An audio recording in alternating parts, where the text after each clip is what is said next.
거지는 나가세요.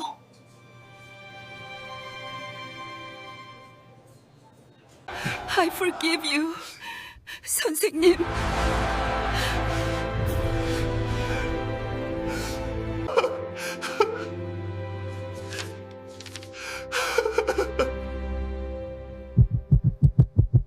이 이야기는 30년 만에 자신의 이름을 되찾으러 온 한 여인에 관한 것입니다. 고급 한정식집 입구에서 거지 취급을 받았던 그 노파는 사실 그 건물의 진짜 주인이었습니다. 그녀를 비웃었던 사람들은 곧 알게 됩니다.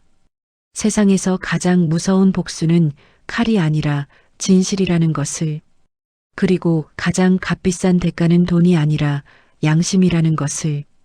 30년 동안 감춰졌던 진실이 마침내 세상에 드러나는 순간 오만했던 자들의 얼굴이 어떻게 변하는지 지금부터 보시겠습니다. 이것은 단순한 복수극이 아닙니다.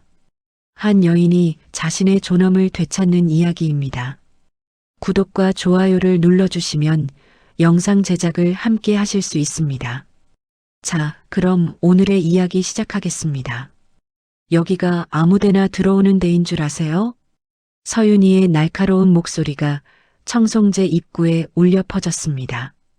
오후 2시 강남 한복판의 고급 한정식집 청송제는 점심 손님들로 붐비고 있었습니다. 유리문을 밀고 들어선 노파 한 명이 입구에서 멈춰 섰습니다. 강순옥, 72살. 그녀가 신고 있는 낡은 회색 운동화는 곳곳이 헤어져 있었습니다. 무릎까지 내려오는 검은색 패딩 점퍼는 세월의 때가 묻어 윤기를 잃은 지 오래였습니다. 머리는 반백이 아니라 완전히 하얗게 새어 있었고 작은 체구는 바람에 날아갈 듯 가벼워 보였습니다. 윤희는 순옥을 위아래로 훑어보더니 손님들이 보는 앞에서 팔짱을 꼈습니다. 보시면 모르세요? 여긴 예약제입니다. 예약 안 하신 분은 못 들어오세요. 순옥은 천천히 윤희를 바라보았습니다. 그녀의 눈빛은 흔들림이 없었습니다. 예약했습니다. 순옥의 목소리는 낮고 차분했습니다. 윤희가 코웃음을 쳤습니다. 예약요? 성함이 어떻게 되시는데요? 강순옥입니다. 그 이름을 듣는 순간 윤희의 표정이 미묘하게 굳었습니다. 하지만 그녀는 곧 다시 비웃는 표정을 지었습니다. 강순옥이요? 그게 진짜 이름이세요? 윤희는 예약 명단을 확인하는 척도 하지 않았습니다. 대신 손님들이 앉아있는 홀 쪽을 힐끗 보더니 목소리를 더 크게 냈습니다. 할머니, 장난치시는 거 아니죠? 여기가 동네 국밥집인 줄 아세요? 홀에 앉아있던 손님 몇 명이 고개를 돌려 이쪽을 쳐다보기 시작했습니다. 한 중년 여성이 동석한 사람에게 뭐라고 속삭였습니다. 순옥은 윤희의 시선을 정면으로 받아냈습니다. 예약 명단을 확인해 보시면 됩니다. 윤희가 짜증스럽게 한숨을 쉬더니 카운터로 걸어갔습니다. 그녀는 태블릿을 대충 들여다보다가 손가락으로 화면을 몇 번 튕겼습니다. 오늘 2시 예약은 김태희 고객님 일행뿐인데요. 강순옥이라는 이름은 어디에도 없어요. 순옥이 작은 손가방에서 휴대전화를 꺼냈습니다. 그녀는 화면을 켜서 예약 확인 문자를 보여주었습니다. 이틀 전에 전화로 예약했습니다. 확인 문자도 받았습니다. 윤희가 화면을 흘끗 보더니 인상을 찌푸렸습니다. 아, 이거요? 이건 직원이 잘못 보낸 거예요. 우리 매니저가 실수한 모양이네요. 순옥은 아무 말도 하지 않았습니다. 그저 윤희를 조용히 바라볼 뿐이었습니다. 윤희는 그 시선이 불편했는지 더 공격적으로 나왔습니다. 할머니, 솔직히 말씀드릴게요. 여긴 1인당 15만 원부터 시작하는 곳이에요. 그것도 점심 특선 메뉴가요. 저녁은 20만 원 넘어요. 그녀는 순옥의 낡은 옷차림을 다시 한번 훑어보았습니다. 혹시 여기가 어떤 곳인지 모르시고 오신 거 아니에요? 동네 백반집하고는 다르거든요. 홀에서 누군가 킥킥 웃는 소리가 들렸습니다. 순옥의 손이 가방 끈을 더 단단히 움켜쥐었습니다. 하지만 그녀의 얼굴에는 여전히 아무런 감정도 드러나지 않았습니다. 가격은 알고 있습니다. 알고 계시다고요? 윤희가 팔짱을 끼고 순옥을 위아래로 다시 훑어보았습니다. 그럼 카드 있으세요? 현금 가져오셨어요? 순옥이 고개를 끄덕였습니다. 준비되어 있습니다. 윤희는 믿지 못하겠다는 표정을 지었습니다. 그녀는 카운터 안쪽으로 들어가더니 내부 전화기를 들었습니다. 여보세요, 매니저님? 입구에 좀 이상한 분이 오셨는데요. 그녀는 순옥을 쳐다보며 대놓고 말했습니다. 네, 예약했다고 우기시는데 명단에는 없고요. 옷차림도 좀. 네, 알겠습니다. 전화를 끄는 윤희가 가짜 미소를 지으며 말했습니다. 할머니, 죄송하지만 오늘은 예약이 꽉 찼어요. 다음에 다시 전화하셔서 제대로 예약하시고 오세요. 순옥은 여전히 제자리에 서 있었습니다. 제 예약을 확인해 주시기 바랍니다. 윤희의 얼굴이 붉어졌습니다. 아니, 지금 장난하세요? 없다니까요.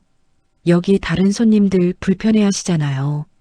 실제로 홀에 앉아있던 손님 몇 명이 불편한 표정으로 이쪽을 계속 쳐다보고 있었습니다. 한 남성 손님이 작게 혀를 찼습니다. 바로 그때 주방 쪽에서 한 남자가 걸어 나왔습니다. 이승재, 65세.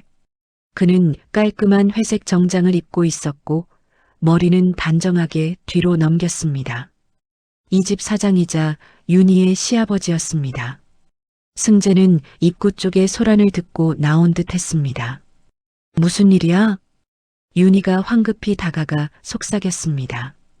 아버님, 저 할머니가 예약했다고 우기시는데 명단에는 없어요. 계속 안 나가시려고 해서요.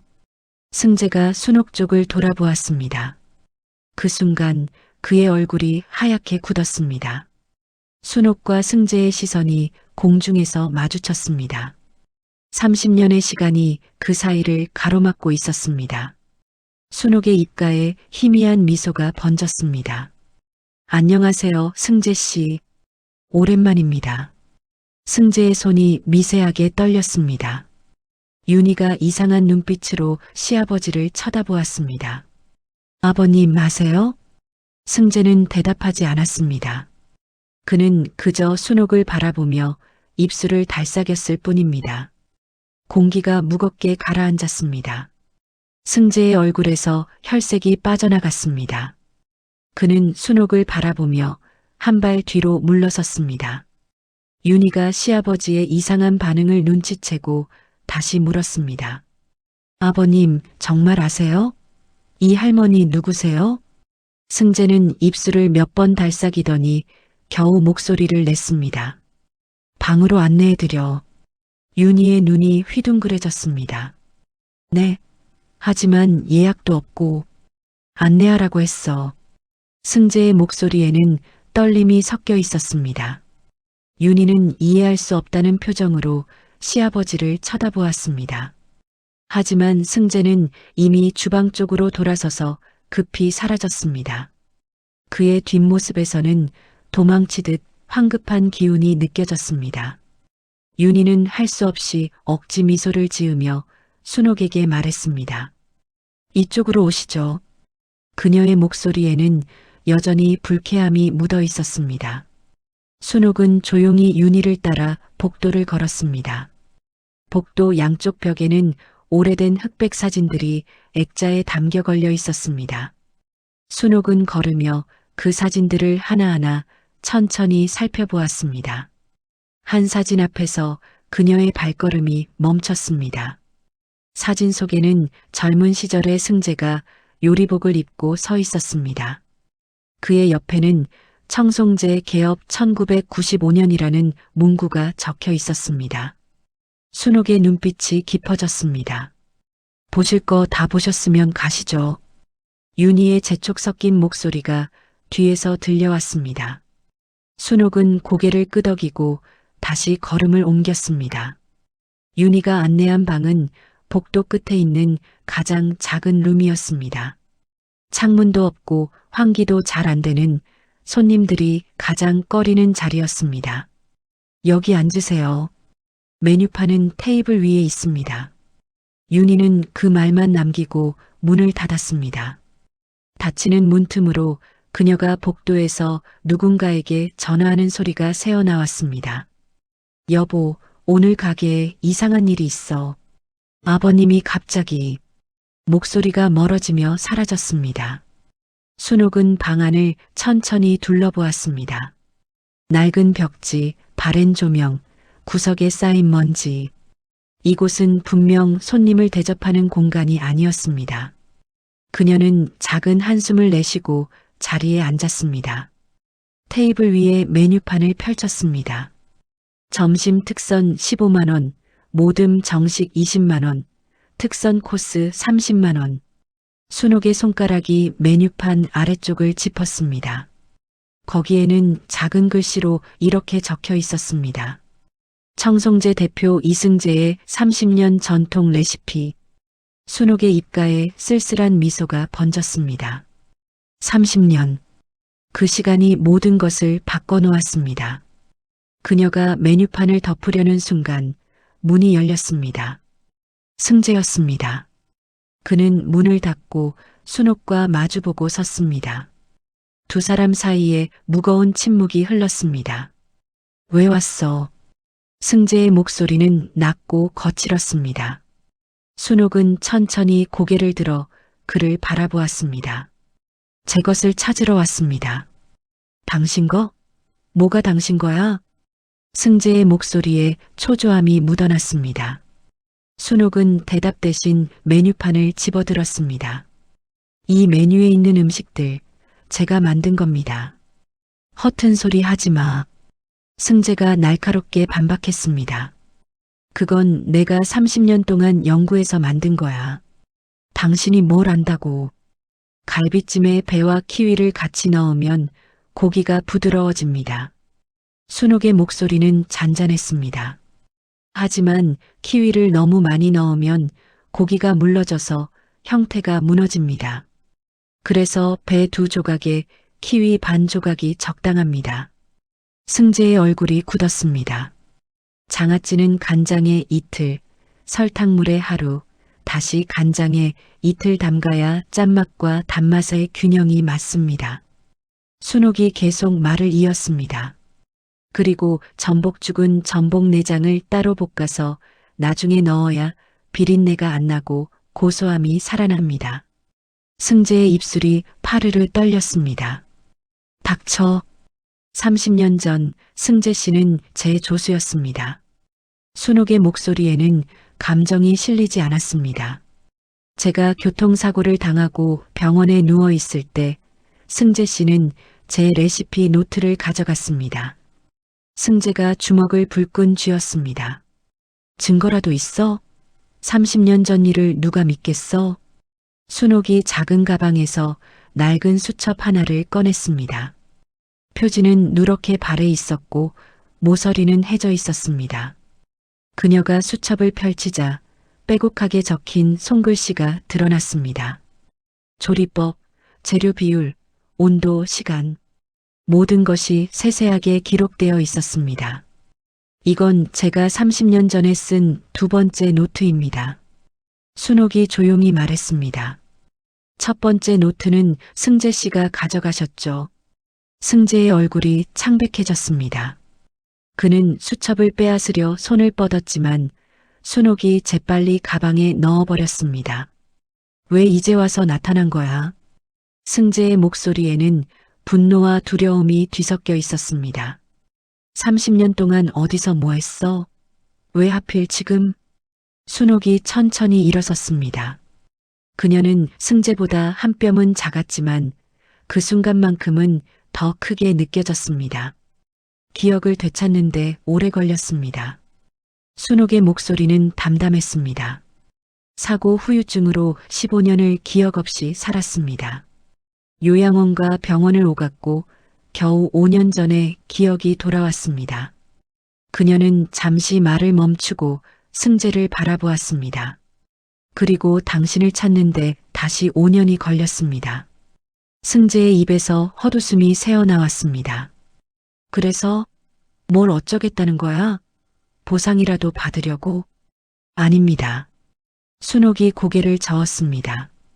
다만 진실은 밝혀져야 한다고 생각했습니다. 바로 그 순간 문이 벌컥 열렸습니다. 윤희가 놀란 얼굴로 서 있었습니다. 아버님, 무슨 일이세요? 밖에서 큰 소리가 들려서 그녀의 시선이 순옥의 손에 들린 메뉴판으로 향했습니다. 도대체 무슨 얘기를 하시는 거예요? 승재가 황급히 윤희의 팔을 잡아 끌었습니다. 나가 있어. 지금은 아무것도 묻지 마. 하지만 나가라고. 승재의 고함에 윤희가 움찔했습니다. 그녀는 이해할 수 없다는 표정으로 순옥을 한 번 더 쳐다본 뒤 방을 나갔습니다. 문이 닫히자 승재가 다시 순옥을 돌아보았습니다. 얼마면 돼? 그가 이를 악물고 말했습니다. 얼마를 주면 조용히 사라질 거야?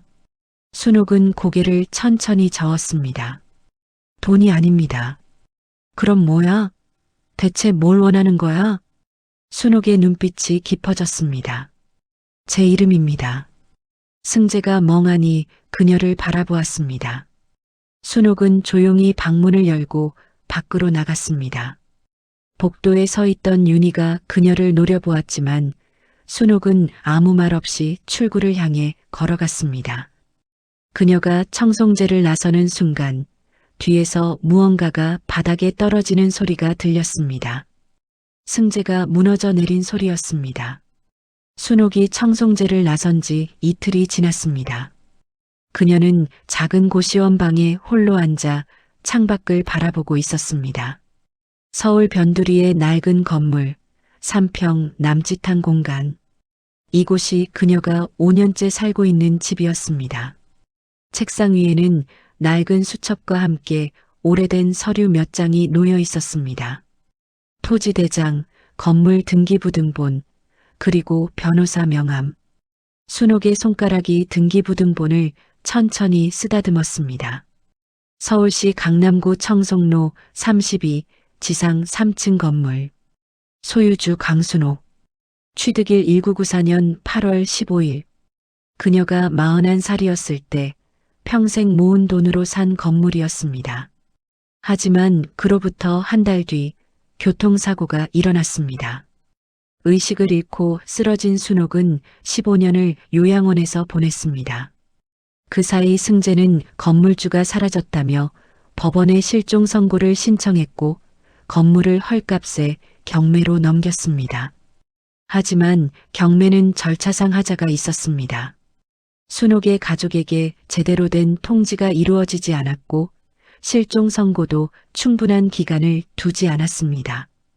5년 전 기억을 되찾은 순옥은 법률구조공단을 찾아갔습니다. 그리고 3년간의 법적 싸움 끝에 마침내 건물 소유권을 되찾았습니다.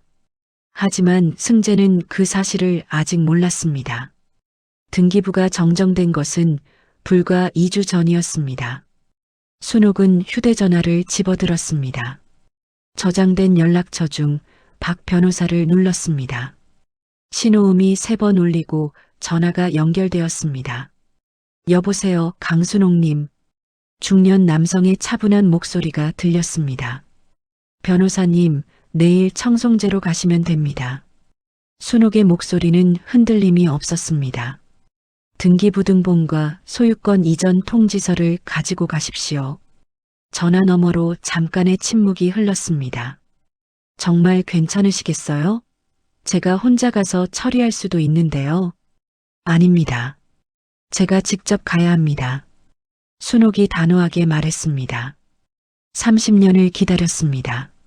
마지막은 제 눈으로 봐야겠습니다. 전화를 끊고 순옥은 작은 거울 앞에 섰습니다. 거울 속의 그녀는 주름투성이 얼굴에 하얀 머리를 한 노파였습니다. 41살에 멈춰버린 시간이 72살이 되어 다시 흐르기 시작한 것입니다. 그녀는 옷장에서 가장 깨끗한 옷을 꺼냈습니다. 검은색 블라우스와 회색 치마. 30년 전 입었던 옷은 아니었지만 그녀가 가진 것 중 가장 단정한 옷이었습니다. 다음 날 아침 순옥은 다시 청송제 앞에 섰습니다. 이번에는 박 변호사가 함께였습니다. 50대 초반의 단정한 인상을 가진 남자였습니다. 그의 손에는 두툼한 서류 봉투가 들려 있었습니다. 두 사람이 청송제의 문을 열고 들어서자 카운터에 있던 윤희의 얼굴이 일그러졌습니다. 또 오셨네요. 윤희의 목소리는 노골적으로 불쾌함을 드러냈습니다. 이번엔 또 무슨 일이세요? 예약은 하셨어요? 박 변호사가 명함을 꺼내 건넸습니다. 법무법인 정의 박준혁 변호사입니다. 사장님 계십니까? 윤희가 명함을 받아들며 표정이 굳었습니다. 변호사요? 무슨 일로?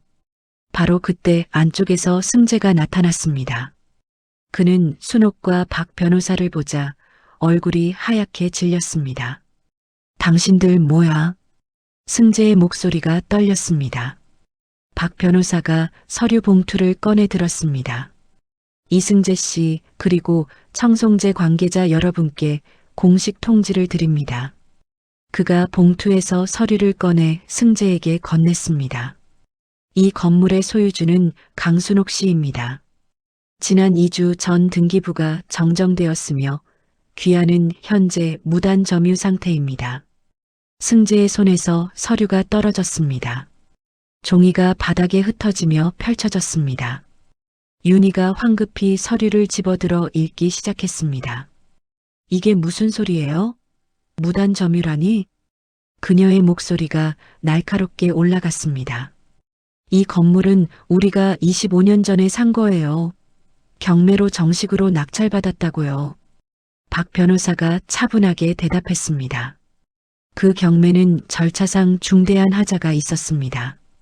원 소유주인 강순옥 씨에게 적법한 통지가 이루어지지 않았고 실종 선고 역시 법정 기간을 준수하지 않았습니다. 승재가 벽에 기대며 입을 열었습니다.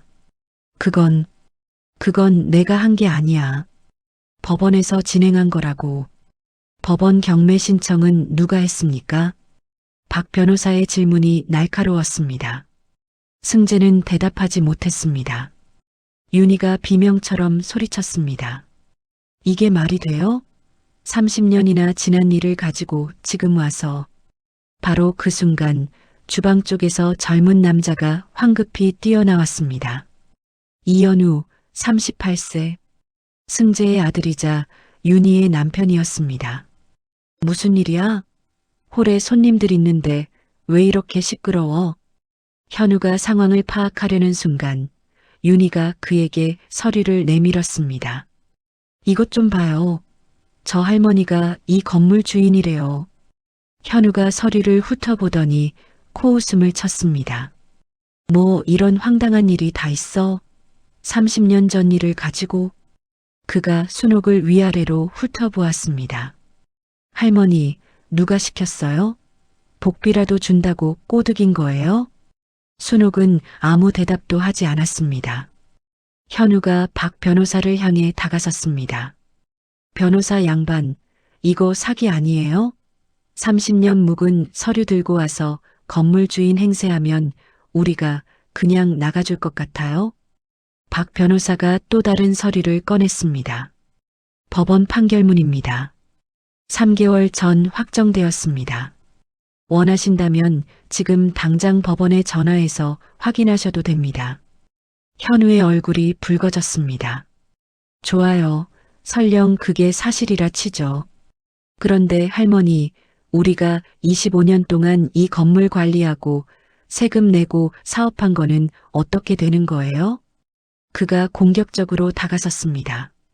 우리가 쏟아부은 돈이 얼만데 지금 와서 나가라고요? 순옥이 처음으로 입을 열었습니다. 임대료를 내셨으면 됩니다. 뭐?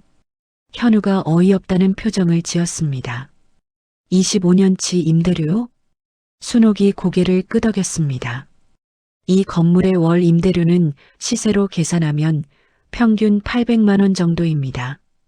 박 변호사가 계산기를 꺼내 숫자를 두드렸습니다. 25년이면 300개월입니다. 총 24억 원입니다.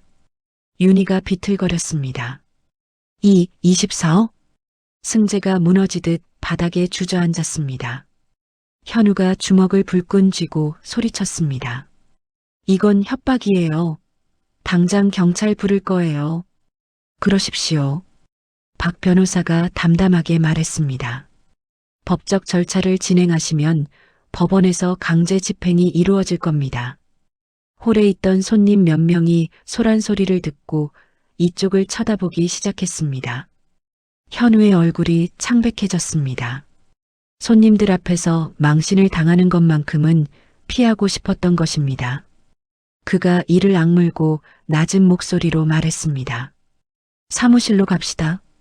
여기서 얘기할 일이 아니에요. 순옥과 박 변호사가 승재 일가를 따라 2층 사무실로 올라갔습니다. 문이 닫히자마자 현우가 고함쳤습니다. 대체 뭘 원하는 거예요? 돈 얼마면 돼요? 순옥이 조용히 대답했습니다. 돈이 아닙니다. 그럼 뭔데요? 순옥의 눈빛이 승재를 향했습니다. 진실입니다. 그녀는 가방에서 낡은 수첩을 꺼냈습니다. 이 레시피들은 모두 제가 만든 것입니다. 30년 동안 승재 씨는 제 이름을 지우고 자기 것이라고 거짓말을 해왔습니다. 승재가 고개를 떨구었습니다. 윤희가 시아버지를 돌아보았습니다. 아버님, 이게 사실이에요? 승재는 대답하지 못했습니다.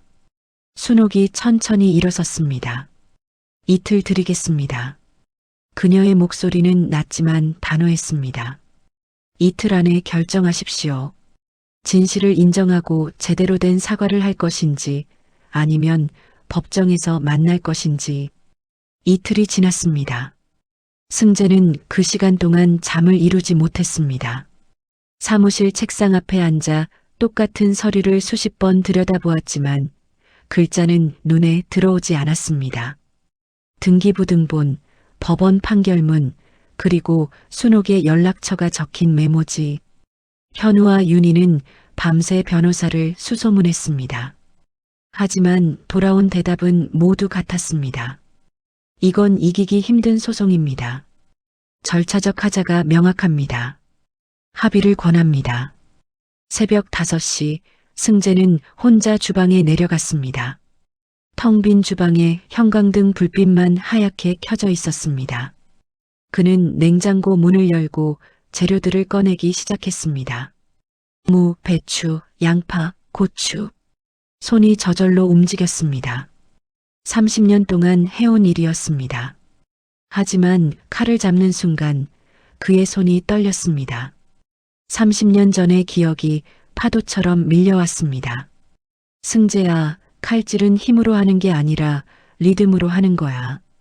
젊은 날의 순옥이 그의 옆에서 웃으며 말했습니다.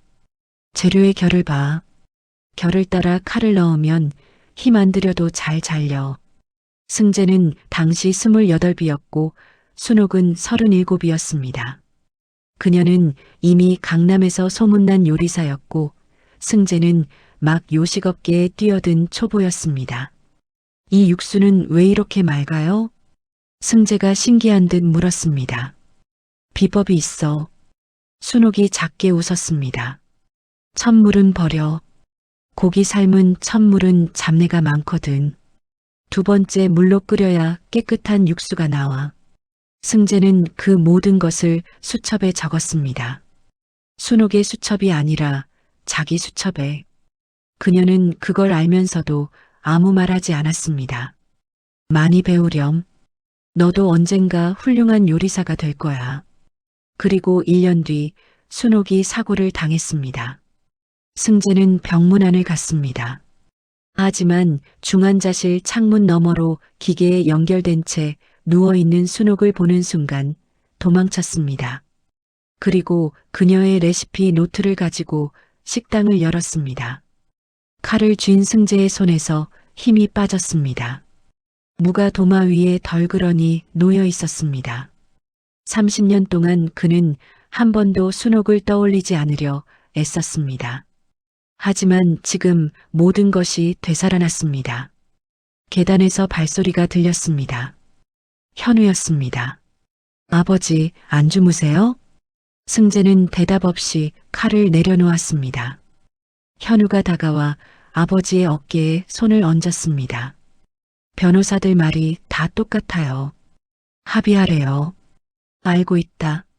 승재의 목소리는 쉬어 있었습니다. 하지만 24억은 우리가 낼 수 있는 돈이 아니야. 현우가 입술을 깨물었습니다. 건물을 담보로 대출받으면 그럼 우리는 평생 빚쟁이로 사는 거야. 승재가 고개를 저었습니다. 게다가 저 할머니가 원하는 건 돈이 아니잖아. 진실이라고 했죠. 현우의 목소리에 분노가 묻어났습니다. 그게 뭔데요? 30년 전 일을 지금 와서 인정하라고요? 승재는 대답하지 못했습니다. 그날 오전 10시 순옥이 다시 청송재를 찾았습니다. 이번에는 혼자였습니다.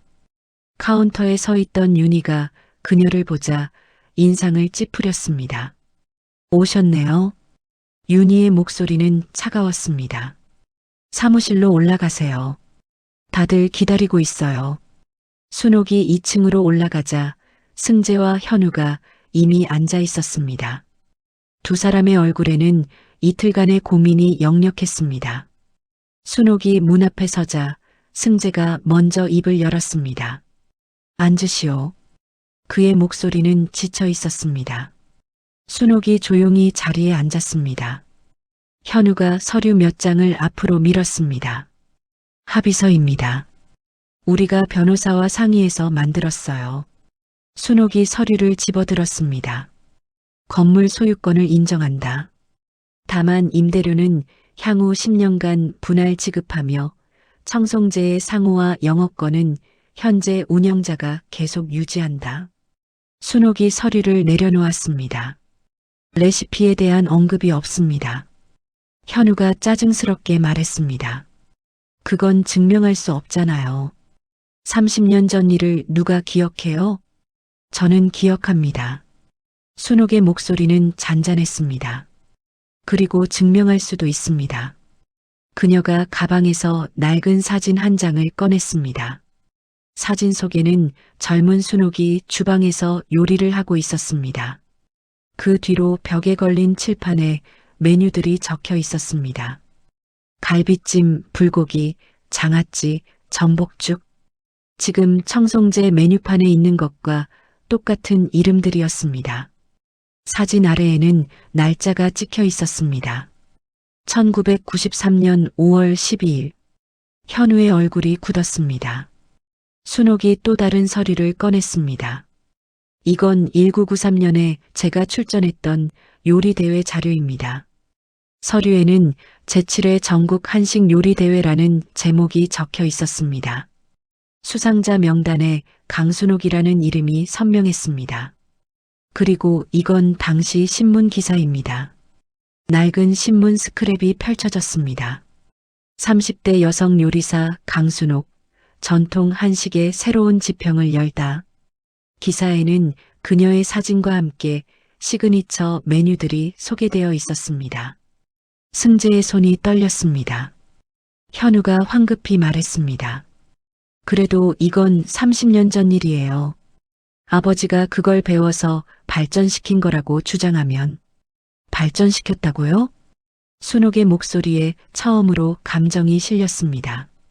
지금 청송제 메뉴판에 있는 음식들, 레시피가 30년 전과 단 하나도 다르지 않습니다. 그녀가 가방에서 또 다른 수첩을 꺼냈습니다. 표지에 청송제 메뉴 연구 마이너스 1993이라고 적혀 있었습니다. 이게 제 원본 노트입니다. 승재 씨가 가져간 것은 복사본이었습니다. 승재가 의자에서 일어났습니다. 그만해요. 그의 목소리가 갈라졌습니다. 알았어요. 인정할게요. 그 레시피들 당신 거 맞아요. 현우가 아버지를 돌아보았습니다. 아버지, 됐어. 승재가 손을 저었습니다. 더 이상 거짓말하고 싶지 않아. 그가 순옥을 바라보았습니다. 미안하오. 30년 늦었지만 미안하오. 순옥은 아무 말도 하지 않았습니다. 그저 조용히 승재를 바라볼 뿐이었습니다. 원하는 대로 하시오. 승재가 힘없이 말했습니다. 메뉴판에 당신 이름 넣을게요. 강순옥의 레시피라고 명시하겠소. 순옥이 천천히 고개를 끄덕였습니다. 감사합니다. 하지만 그녀의 얼굴에는 기쁨이 없었습니다. 그저 깊은 피로만이 묻어났습니다. 순옥이 자리에서 일어나려는 순간 문이 벌컥 열렸습니다. 윤희가 창백한 얼굴로 서 있었습니다. 아버님, 큰일 났어요. 그녀의 손에는 휴대전화가 들려 있었습니다. 인터넷에 우리 가게 이야기가 올라왔어요. 청송재가 남의 레시피 훔쳐서 장사했다고. 현우가 황급히 윤희의 휴대전화를 빼앗아 들었습니다. 화면에는 커뮤니티 게시글이 떠 있었습니다. 강남 유명 한정식집의 충격적인 비밀. 조회수가 실시간으로 올라가고 있었습니다. 댓글도 순식간에 수백 개가 달렸습니다. 역시 재벌들은 다 도둑이네. 30년 동안 남의 걸로 장사했다고? 이런 집은 망해야 돼. 현우의 얼굴이 사색이 되었습니다. 순옥이 조용히 말했습니다. 제가 올린 게 아닙니다. 그럼 누가? 현우가 고함쳤습니다. 순옥은 대답하지 않았습니다. 하지만 그녀의 눈빛은 알고 있었습니다. 진실은 결국 세상에 알려질 수밖에 없다는 것을. 게시글이 올라온 지 사흘이 지났습니다. 청송재의 예약은 모두 취소되었습니다. 전화기는 쉴 새 없이 울렸지만 대부분 항해 전화였습니다. 남의 레시피 훔친 집에서 어떻게 밥을 먹어요? 30년 동안 사기친 거잖아요. 장사 접으세요. 양심도 없어요? 윤희는 전화를 받다가 결국 선을 뽑아버렸습니다. 홀에는 손님이 한 명도 없었습니다. 정오가 지났지만 주방은 조용했습니다. 승재는 사무실에 틀어박혀 나오지 않았습니다. 현우가 노트북 앞에 앉아 커뮤니티를 새로 고침했습니다. 게시글은 여러 사이트로 퍼져나갔고 조회수는 10만을 넘어섰습니다. 누군가 청송재 앞에서 찍은 사진도 올라왔습니다. 영업 중이라는 간판 아래 텅 빈 홀이 찍혀 있었습니다. 현우가 주먹으로 책상을 내리쳤습니다. 이러다간 망해. 그가 윤희를 돌아보았습니다. 변호사한테 연락해. 명예훼손으로 고소할 거야. 누구를요? 윤희가 물었습니다. 저 할머니요? 일단 게시글 쓴 놈부터 찾아내. 현우의 눈빛이 험악해졌습니다. IP 추적해서 신원 확인하고 고소장 날려. 윤희가 고개를 저었습니다. 하지만 게시글 내용이 사실이잖아요. 명예훼손이 성립할까요? 현우가 비웃었습니다. 사실이어도 명예훼손은 돼. 공익을 위한 게 아니면. 그가 노트북을 닫았습니다. 그리고 저 할머니한테도 압박 넣어야 해. 무슨 압박이요? 임대료 청구 취하하라고. 안 그러면 우리도 가만 안 있겠다고. 윤희가 불안한 표정을 지었습니다. 그게 통할까요? 저 할머니는 법원 판결까지 받았는데. 현우가 냉소를 지었습니다. 법이 다가 아니야. 여론도 중요해. 그는 휴대전화를 꺼내 들었습니다. 기자 친구한테 연락해 볼게. 우리 입장도 기사로 내보내야 해. 그날 저녁 한 인터넷 언론사에 새로운 기사가 올라왔습니다. 청송재 측 입장문 마이너스 일방적 주장에 반박. 기사 내용은 이러했습니다. 청송재 대표 이승재 씨는 강순옥 씨와 함께 일한 것은 사실이나 레시피는 공동 개발한 것이며 이를 법적으로 증명할 수 있다고 밝혔다. 또한 건물 소유권 관련 분쟁은 정식 법적 절차를 통해 해결할 예정이며 일부 과장되고 왜곡된 내용이 인터넷에 유포되어 영업에 심각한 타격을 입고 있다고 호소했다. 기사 하단에는 승재의 인터뷰가 실렸습니다. 강순옥 씨는 저의 스승이자 동료였습니다. 함께 요리를 연구하고 발전시켰습니다. 그분의 기여를 부정하는 것이 아닙니다. 다만 모든 것을 혼자 만들었다는 주장은 사실과 다릅니다. 댓글창이 혼란스러워졌습니다. 그럼 누구 말이 맞는 거야? 양쪽 얘기가 다 다르네. 증거가 있으면 보여줘야지. 여론이 조금씩 갈라지기 시작했습니다. 다음 날 아침 순옥의 고시원 문 앞에서 초인종이 울렸습니다. 문을 열자 정장을 입은 남자 2명이 서 있었습니다. 강순옥 씨십니까? 한 남자가 서류 봉투를 내밀었습니다. 내용 증명입니다. 받으십시오. 순옥이 봉투를 받아들었습니다. 남자들이 사진을 몇 장 찍고는 돌아섰습니다. 순옥은 문을 닫고 봉투를 뜯었습니다. 법무법인 승리의 이름으로 발송된 내용 증명이었습니다. 귀하가 인터넷상에 유포한 허위사실로 인해 청송제는 막대한 영업 손실을 입었습니다. 이는 명예훼손 및 업무방해에 해당하며 7일 이내 공개 사과 및 손해배상을 하지 않을 시 형사고소 및 민사소송을 진행할 것입니다. 순옥은 침착하게 서류를 읽었습니다. 그녀는 곧바로 박 변호사에게 전화를 걸었습니다. 변호사님, 내용 증명이 왔습니다. 전화 너머로 박 변호사의 한숨이 들렸습니다. 예상했던 수법입니다. 하지만 걱정 마세요. 우리는 증거가 충분합니다. 제가 게시글을 올린 게 아닌데도 고소가 가능한가요? 입증 책임은 그쪽에 있습니다. 증거 없이는 고소해도 무혐의 처리될 겁니다. 박 변호사가 잠시 말을 멈췄다가 다시 입을 열었습니다. 하지만 강순옥 씨, 한 가지 조언 드리겠습니다. 말씀하세요. 지금 상대방은 필사적입니다. 필사적인 사람들은 예측할 수 없는 행동을 합니다. 순옥은 아무 대답도 하지 않았습니다. 그날 오후 순옥이 장을 보러 나갔다가 돌아오는 길이었습니다. 골목 어귀에서 검은색 승용차 한 대가 그녀 앞을 가로막았습니다. 차 문이 열리고 현우가 내렸습니다. 그의 얼굴은 붉게 상기되어 있었습니다. 할머니, 현우가 다가왔습니다. 우리 얘기 좀 합시다. 순옥이 한 발 뒤로 물러섰습니다. 변호사를 통해 말씀하십시오. 변호사? 웃기지 마세요. 현우의 목소리가 높아졌습니다. 할머니 때문에 우리 가게가 망하고 있어요. 직원들 월급도 못 줄 판이에요. 순옥은 침착하게 대답했습니다. 그건 제 잘못이 아닙니다. 잘못이 아니라고요? 현우가 비웃었습니다. 30년 전 일을 지금 들춰내서 우리 인생 망치는 게 잘못이 아니에요? 잘못은 30년 전에 시작되었습니다.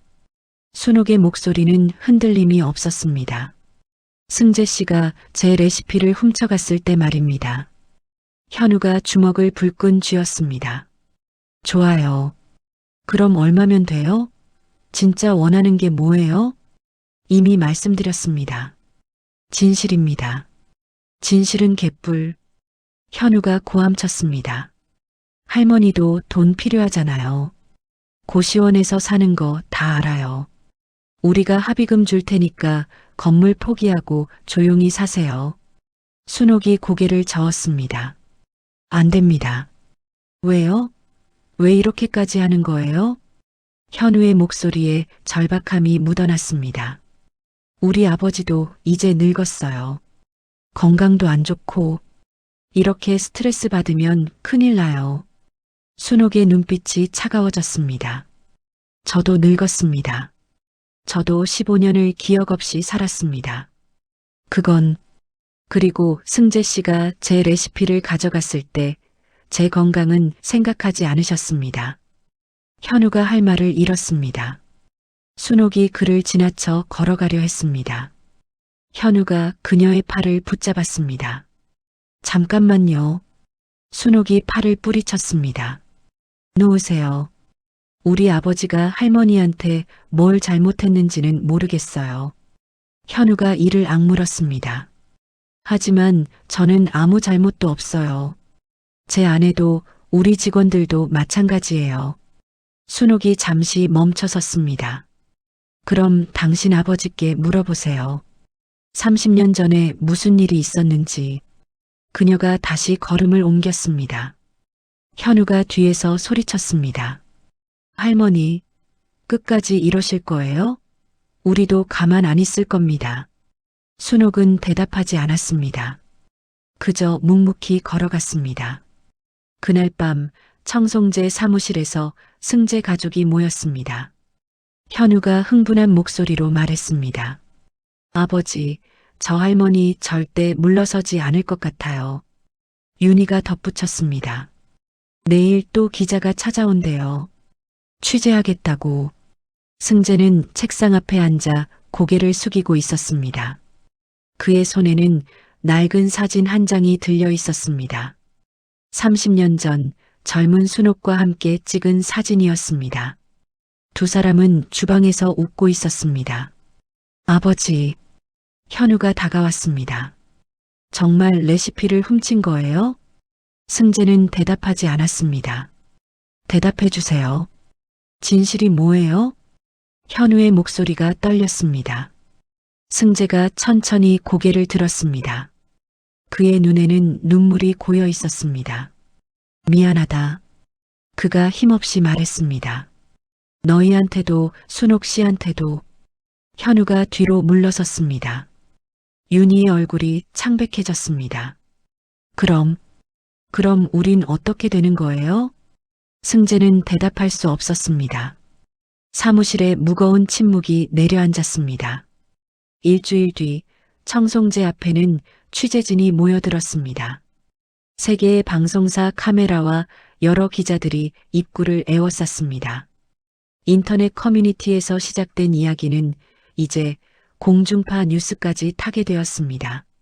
명품 한정식집 청송제, 레시피 도용 논란, 30년 숨겨진 진실, 오늘 공개되질 예정. 순옥은 아침 일찍 고시원을 나섰습니다. 박 변호사가 차를 가지고 와서 기다리고 있었습니다. 준비되셨습니까? 박 변호사가 물었습니다. 순옥이 고개를 끄덕였습니다. 오늘로 끝입니다. 차가 청송제 앞에 도착하자 기자들이 우르르 몰려들었습니다. 강순옥 씨, 오늘 어떤 증거를 제시하실 건가요? 이승재 대표와 합의 의향은 없으신가요? 건물을 되찾으시면 어떻게 하실 계획이신가요? 플래시가 터지고 마이크가 들이닥쳤습니다. 순옥은 아무 대답 없이 조용히 청송제 안으로 들어갔습니다. 홀에는 이미 여러 사람이 모여 있었습니다. 승재와 현우, 윤희, 그리고 그들의 변호사. 한쪽에는 언론사 관계자들과 방송 카메라가 설치되어 있었습니다. 승재의 얼굴은 일주일 사이에 더 수척해져 있었습니다. 현우는 팔짱을 끼고 적대적인 눈빛으로 순옥을 노려보았습니다. 한 기자가 앞으로 나왔습니다. 오늘 이 자리는 양측의 주장을 공개적으로 확인하기 위해 마련되었습니다. 그녀가 순옥을 향해 물었습니다. 강순옥 씨, 청송제의 레시피가 본인 것이라는 증거를 제시해 주시겠습니까? 순옥이 가방에서 서류들을 꺼냈습니다. 1993년 요리대회 수상증서, 당시 신문기사, 그리고 낡은 레시피 노트. 이것이 제가 30년 전에 작성한 레시피입니다. 순옥이 노트를 펼쳤습니다. 카메라가 가까이 다가와 노트의 내용을 클로즈업했습니다. 갈비찜, 불고기, 장아찌. 지금 청송제 메뉴판과 똑같은 이름들이 적혀 있었습니다. 기자가 승재를 향해 물었습니다. 이승재 대표님, 이에 대해 어떻게 생각하십니까? 승재는 한참을 침묵하다가 입을 열었습니다. 인정합니다. 홀에 있던 사람들이 술렁였습니다. 현우가 아버지를 놀란 눈으로 쳐다보았습니다. 아버지, 승재가 손을 들어 아들을 제지했습니다. 강순옥 씨는 저의 스승이었습니다. 그의 목소리는 떨렸습니다. 30년 전 저는 그분 밑에서 요리를 배웠습니다. 그리고 그분이 사고로 쓰러지셨을 때 승재의 목소리가 끊어졌습니다. 그분의 레시피를 가져와 제 이름으로 식당을 열었습니다. 카메라가 승재의 창백한 얼굴을 잡았습니다. 용서를 구하고 싶었지만 시간이 갈수록 더 말하기 어려워졌습니다. 그렇게 30년이 흘렀습니다. 홀이 조용해졌습니다. 기자가 다시 순옥에게 물었습니다. 강순옥 씨, 이승재 대표가 사과했습니다. 어떻게 생각하십니까? 순옥이 천천히 승재를 바라보았습니다. 두 사람의 시선이 공중에서 마주쳤습니다. 감사합니다. 순옥이 조용히 말했습니다. 하지만 사과만으로는 부족합니다. 현우가 앞으로 나섰습니다. 그럼 뭘 더 원하세요? 24억 원을 당장 내놓으라는 거예요? 순옥이 고개를 저었습니다.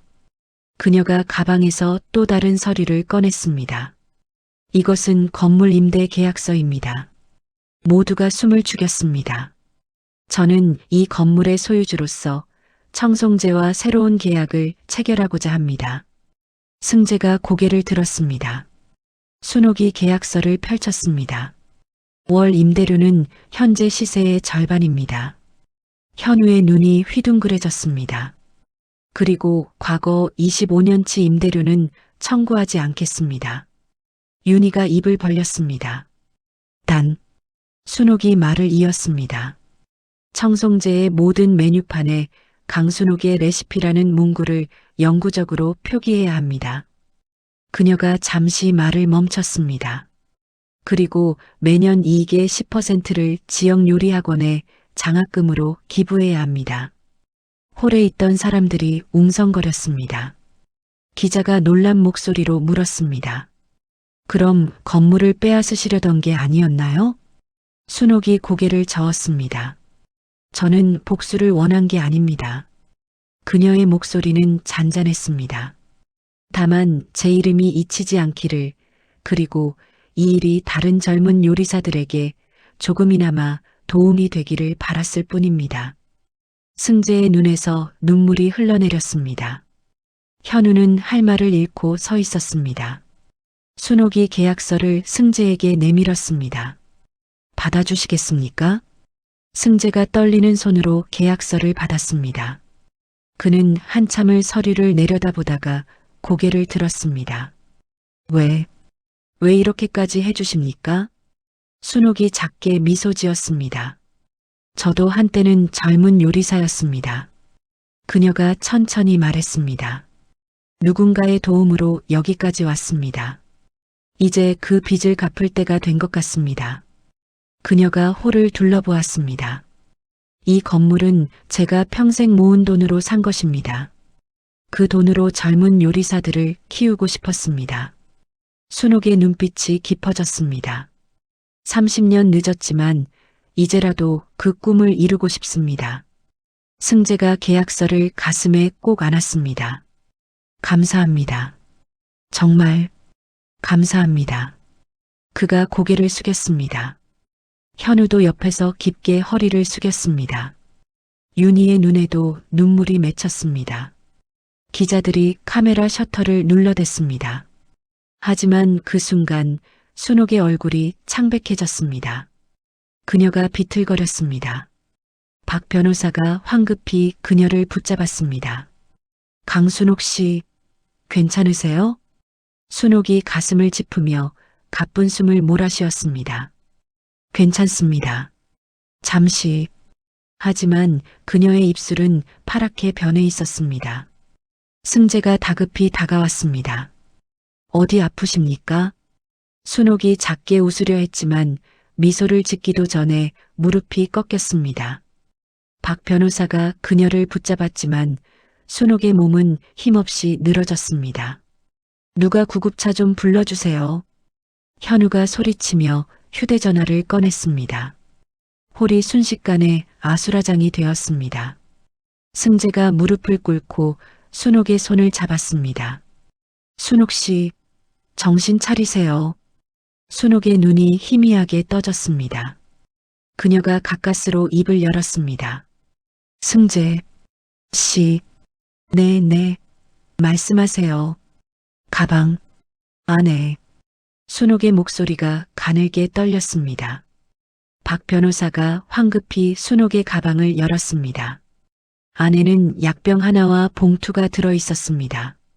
봉투 겉면에는 이렇게 적혀 있었습니다. 승재 씨에게. 승재가 떨리는 손으로 봉투를 집어들었습니다. 하지만 뜯어보기도 전에 구급차 사이렌 소리가 들려왔습니다. 구급대원들이 뛰어들어와 순옥을 들것에 옮겼습니다. 혈압이 떨어지고 있습니다. 빨리 가야 합니다. 들것이 빠르게 움직였습니다. 박 변호사가 따라 뛰어갔습니다. 승재는 봉투를 손에 쥔 채 그 자리에 멍하니 서 있었습니다. 현우가 아버지의 어깨를 잡았습니다. 아버지, 우리도 병원에 가봐야 하지 않아요? 승재가 천천히 고개를 끄덕였습니다. 그의 손에 쥔 봉투가 미세하게 떨리고 있었습니다. 구급차가 떠난 홀에는 이상한 정적이 내려앉았습니다. 기자들은 카메라를 내린 채 서로를 쳐다보았습니다. 아무도 예상하지 못한 전개였습니다. 복수가 아니라 용서였고 분노가 아니라 화해였습니다. 그리고 그 모든 것의 끝에 쓰러진 노파 한 명이 있었습니다. 병원 중환자실 앞 복도. 승재는 플라스틱 의자에 앉아 봉투를 손에 쥔 채 멍하니 있었습니다. 현우와 윤희가 커피를 들고 돌아왔습니다. 아버지, 물 좀 드세요. 현우가 종이컵을 내밀었지만 승재는 반응이 없었습니다. 그의 시선은 손에 쥔 봉투에 고정되어 있었습니다. 승재 씨에게. 낡은 펜으로 적힌 글씨가 떨려 보였습니다. 3시간이 지났습니다. 중환자실 문이 열리고 의사가 나왔습니다. 승재가 벌떡 일어났습니다. 환자는 어떻습니까? 의사가 차트를 내려다보며 답했습니다. 일단 안정을 찾았습니다. 하지만 의사가 말을 멈췄습니다. 환자분이 췌장암 말기 진단을 받으신 지 6개월이 되었습니다. 승재의 얼굴이 하얗게 질렸습니다. 췌장암이요? 네. 이미 다른 장기로 전이된 상태입니다. 의사의 목소리가 낮아졌습니다. 치료를 거부하셨다고 들었습니다. 항암 치료도 받지 않으셨고요. 현우가 끼어들었습니다. 그럼 얼마나 남으신 건가요? 의사가 잠시 침묵하다가 답했습니다. 길어야 2달입니다. 복도에 무거운 침묵이 내려앉았습니다. 윤희가 입을 가렸습니다. 승재는 벽에 기대 섰습니다. 면회. 할 수 있습니까? 지금은 안정을 취해야 합니다. 내일 아침에 잠깐 뵐 수 있을 겁니다. 의사가 차트를 들고 사라졌습니다. 승재는 다시 의자에 주저앉았습니다. 손에 쥔 봉투가 땀으로 축축해져 있었습니다. 현우가 조심스럽게 물었습니다. 아버지, 그 봉투, 뭐가 들어있는 것 같아요? 승재는 대답하지 않았습니다. 그는 천천히 봉투를 뜯었습니다. 안에는 접힌 편지 2장과 서류 1장이 들어있었습니다. 승재가 먼저 편지를 펼쳤습니다. 순옥에 떨리는 필체로 쓰인 글씨가 나타났습니다. 승재에게. 이 편지를 읽고 계시다면 아마 제가 쓰러진 뒤일 것입니다. 저는 6개월 전 췌장암 말기 진단을 받았습니다. 의사는 1년이라고 했지만 제 몸이 말해주더군요. 그리 오래 버티지 못할 거라고. 당신을 찾아간 것은 복수하기 위해서가 아니었습니다. 30년 전 당신이 제 레시피를 가져갔을 때 저는 화가 났습니다. 배신감을 느꼈습니다. 하지만 15년 동안 기억 없이 살면서 깨달았습니다.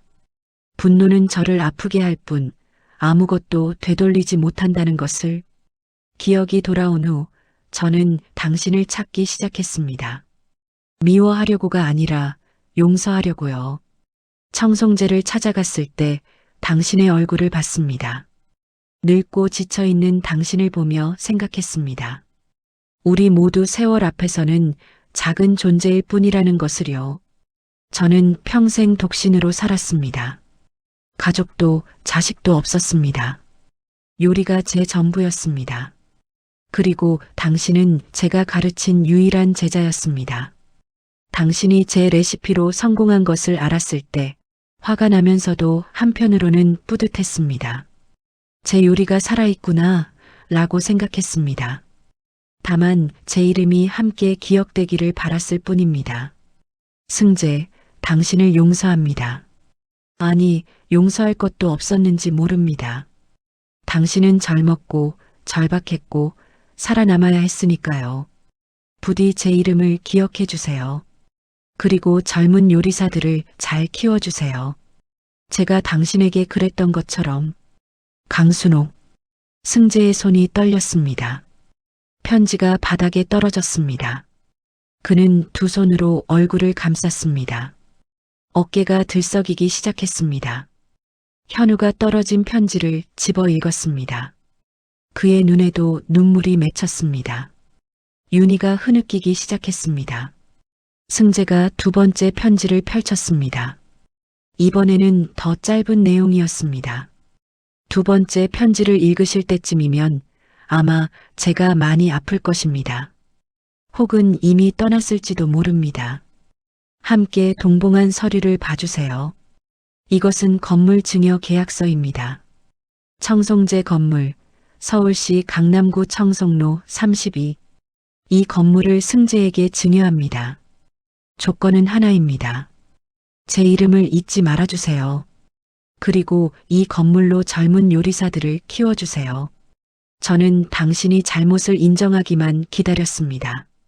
그것만 들으면 편히 갈 수 있을 것 같았습니다. 오늘 그 말을 들었습니다. 감사합니다, 승재. 당신은 좋은 제자였습니다. 부디 좋은 스승이 되어주세요. 마지막으로 고맙습니다. 제 요리가 30년 동안 살아있게 해줘서. 안녕히. 강순옥. 승재가 비명을 삼켰습니다. 그는 복도 바닥에 무릎을 꿇고 목 놓아 울었습니다. 죄송합니다. 정말 죄송합니다. 그의 목소리가 복도에 메아리 쳤습니다. 현우가 떨리는 손으로 세 번째 서류를 펼쳤습니다. 부동산 증여 계약서였습니다. 증여자 강순옥, 수증자 이승재, 부동산 표시 서울시 강남구 청송로 32, 증여 조건 건물 정문에 강순옥 요리학원 명패를 영구 설치할 것, 매년 수익의 10%를 요리 장학금으로 기부할 것.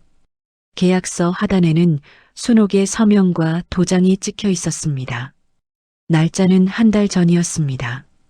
현우가 아버지 옆에 무릎을 꿇었습니다. 아버지. 그의 목소리도 떨렸습니다. 저 할머니는 처음부터 우리를 용서하고 계셨던 거예요. 윤희가 벽에 기대 주저앉으며 흐느꼈습니다. 복도에 세 사람의 울음소리만이 울려 퍼졌습니다. 밤이 깊어갔습니다. 승재는 중환자실 창문 너머로 순옥을 바라보았습니다. 산소 마스크를 쓴 채 누워있는 그녀는 너무도 작아 보였습니다. 모니터에는 심박수가 규칙적으로 뛰고 있었습니다. 하지만 그 간격이 점점 느려지고 있었습니다. 승재는 유리창에 손을 댔습니다. 순옥 씨, 그가 조용히 중얼거렸습니다. 제가 잘못했습니다. 30년 전에도 지금도. 당신은 저를 용서했지만 저는 저를 용서할 수 없습니다. 하지만 약속하겠습니다. 그의 목소리가 떨렸습니다. 당신의 이름을 평생 기억하겠습니다. 그리고 당신이 원한 대로 젊은 요리사들을 키우겠습니다. 제가 당신에게서 받은 것처럼. 중환자실 안에서 순옥의 손가락이 미세하게 움직였습니다. 마치 그의 말을 들은 것처럼. 승재는 그 순간을 놓치지 않았습니다. 그는 창문에 이마를 대고 눈을 감았습니다. 고맙습니다, 선생님. 그가 처음으로 그렇게 불렀습니다.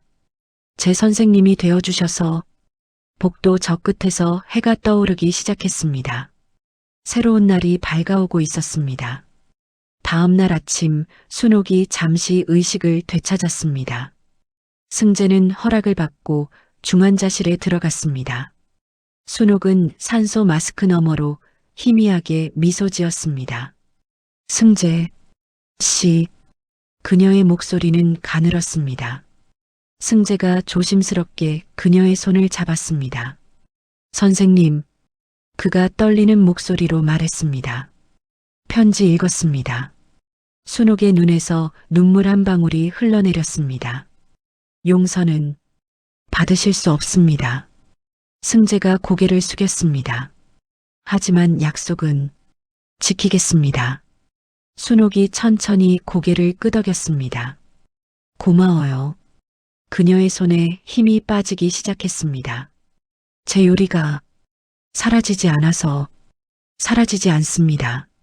승재가 그녀의 손을 두 손으로 감쌌습니다. 평생 지키겠습니다. 선생님의 이름과 함께 순옥의 입가에 평온한 미소가 번졌습니다. 좋은 제자였어요. 그녀의 눈이 천천히 감겼습니다. 모니터의 신호음이 길게 울렸습니다. 간호사들이 급히 들어왔지만 승재는 움직이지 않았습니다. 그는 순옥의 손을 놓지 않았습니다. 안녕히 가십시오, 선생님. 그가 마지막 인사를 올렸습니다. 한 달 뒤, 청송재는 리모델링을 마치고 다시 문을 열었습니다. 하지만 예전과는 달라져 있었습니다. 정문 옆에는 검은색 대리석 명패가 새로 걸렸습니다. 강순옥 전통요리 전수관. 그 아래 작은 글씨로 이렇게 적혀 있었습니다. 한국 전통 한식의 맥을 이어온고 강순옥 명인을 기리며. 식당 입구에는 젊은 순옥의 사진이 액자에 담겨 걸렸습니다. 주방복을 입고 환하게 웃고 있는 그녀의 모습이었습니다.